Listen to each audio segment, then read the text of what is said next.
एक दिन महीने के अंत में आर्यन विक्रम सिंह के पास अपनी मजदूरी लेने पहुंचा। हुजूर, मैंने इस महीने बागान की पूरी कटाई और छंटाई का काम अकेले खत्म कर दिया है। अब मेरी महीने की मजदूरी दे दीजिए। घर में राशन खत्म होने वाला है। विक्रम सिंह ने उसे गुस्से से देखा। काम समय पर करना तो तुम्हें आता नहीं, लेकिन पैसे मांगने सबसे पहले खड़े हो जाते हो।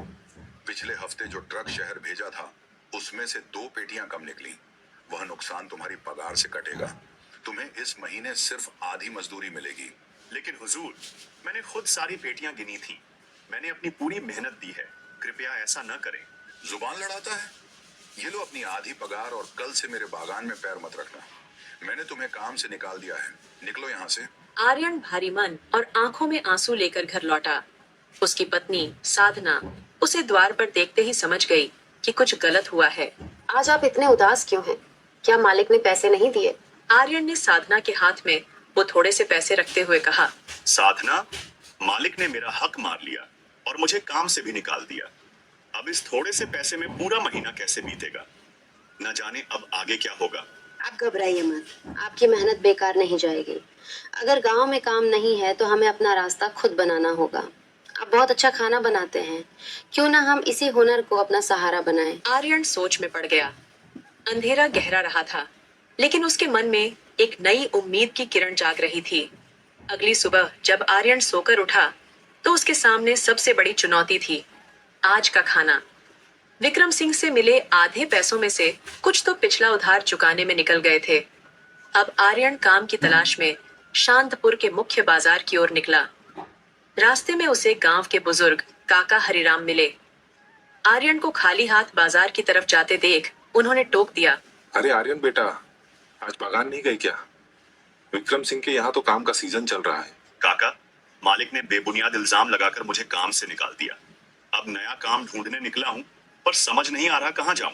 बेटा, शांतपुर छोटा गांव है। यहाँ खेतों के अलावा काम मिलना मुश्किल है। लोग दिन भर की कड़ी मजदूरी के सिर्फ 60 से 70 रुपये देते हैं। उतने में तो आजकल नमक तेल भी नहीं आता। मेरा मानो तो शहर चले जाओ, वहां मेहनत करने वालों की बहुत कदर है।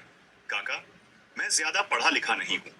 शहर में रहने का खर्च ही इतना है कि अगर मैं 15,000 रुपए भी कमाऊं तो 10,000 रुपए तो कमरे के किराए और खाने में चले जाएंगे। पीछे साधना यहाँ अकेली कैसे रहेगी? मुझे जो करना है इसी मिट्टी में रहकर करना है। तभी बाजार के चौराहे पर उसे एक लड़का पर्चे बांटता हुआ दिखा।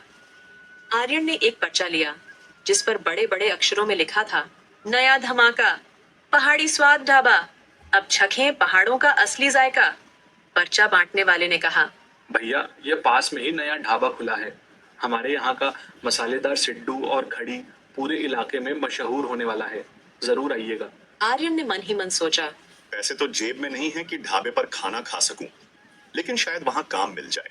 उसने पर्चा बांटने वाले से पूछा, भाई, क्या तुम्हारे मालिक को किसी रसोइये की जरूरत है? मुझे पहाड़ी खाना बनाना बहुत अच्छे से आता है। हाँ भैया, अभी ढाबा नया है तो सेठ जी को मदद की जरूरत तो है। आप जाकर जगत सेठ से बात कर लीजिए।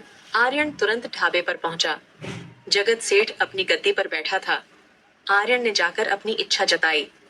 जगत सेठ ने उसे ऊपर से नीचे तक देखा और कहा, खाना बनाना आता है या बस बातें बनाना? देखो, मेरे पास सफाई वाले को देने के लिए 150 रुपए हैं और रसोइये को 250 रुपए। अगर तुम्हारा हाथ साफ है तो कल से आ जाओ। आर्यन जानता था कि रसोइयों की पगार कम से कम 600 रुपए होनी चाहिए, पर उसकी मजबूरी बड़ी थी। उसने भारी मन से कहा, सेठ जी, मुझे काम की सख्त जरूरत है। मैं 250 रुपए में ही काम कर लूंगा, बस मुझे मौका दीजिए। पूरा दिन आर्यन ने ढाबे की भट्टी के सामने पसीना बहाया। उसने पहाड़ी मसालों का ऐसा मेल बैठाया कि ढाबे के आसपास से गुजरने वाले लोग खुशबू से ही खींचे चले आए। शाम को जगत सेठ ने खुश होकर उसे 250 रुपए थमाए। घर लौटते समय आर्यन ने थोड़ा आटा, दाल और कुछ सब्जियां खरीदी। जब वह घर पहुंचा तो साधना की आंखों में चमक आ गई। साधना, भगवान ने रास्ता दिखा दिया है। मुझे एक ढाबे पर काम मिल गया है। अब कम से कम हमें भूखा नहीं सोना पड़ेगा। दोनों ने चैन की रोटी खाई, लेकिन उन्हें नहीं पता था कि यह सुकून बस कुछ ही दिनों का है। आर्यन की मेहनत रंग ला रही थी। जगत सेठ के ढाबे पर अब पहले से कहीं ज्यादा भीड़ रहने लगी थी। आर्यन के बनाए मसालेदार सिड्डू और पहाड़ी खड़ी चावल का स्वाद लोगों की जुबान पर चढ़ गया था। लोग दूर दूर से उसके हाथ का जायका चखने आने लगे। जगत सेठ की कमाई तो 4 गुना बढ़ गई, लेकिन आर्यन की हालत जस की तस थी। एक शाम जब ढाबा ग्राहकों से भरा था, आर्यन पसीने से तरबतर होकर रोटियां सेंक रहा था। उसने सोचा कि अब उसे सेठ से रोज के पैसे मांगने चाहिए, ताकि वह साधना के लिए कुछ दवाइयां और घर का जरूरी सामान ले सके। काम खत्म होने के बाद आर्यन ने कहा, सेठ जी,